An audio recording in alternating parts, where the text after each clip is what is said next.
প্রিয় বন্ধুরা, আমাদের এই কৃষি প্রধান দেশ বাংলাদেশ, তো জানছেন এই সময় ধান কাটার মোটামুটি মৌসুম চলে এসছে।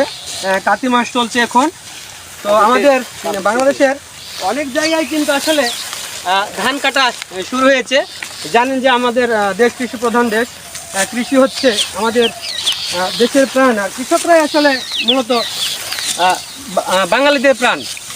তো এই সময় এই যে কাতি মাসে আমাদের কিছু কিছু এলাকায় ধান কাটা শুরু হয়েছে। তো যাই হোক, এই ধান কাটাটা আমরা দেখাচ্ছি, আর পাশে একটু জেনে নিয়ে যে ভাইরা ধান কাটছে। ভাই, এটা কি জাতের ধান? এটা হলো বাছাই সোনা ধান। বাছাই স্বর্ণা ধান। তো ভাইয়া, বিঘাতে কিরকম ফলন হয় এই ধানটা? বিঘাতে এটা 20 থেকে 22 মণ। 20 থেকে 22 মণ প্রায় প্রিয় বন্ধুরা ফলন হয়।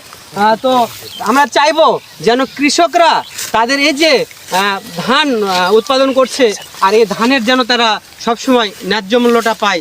তো আসলে কর্তৃ বাহাদুর যারা আছেন, যারা এই যে ধান কাটার মৌসুমে যে ধানের কেনার যে বাজারটা আসলে পরিমাপ করে দেন, যে কি ধরনের দাম পেলে কৃষকরা আসলে খুশি হবে, আমরাও চাই যে সে ধরনের একটি সুন্দর দাম নির্ধারণ করে কৃষকদের যেন এই ধানের তারা ন্যায্য মূল্য পায়। তো বন্ধুরা, আর দীর্ঘায়িত করছি না, অন্য কোনো ভিডিওতে আপনাদের সাথে দেখা হবে। আজকের মতো সবাইকে ধন্যবাদ এবং শুভেচ্ছা রইল।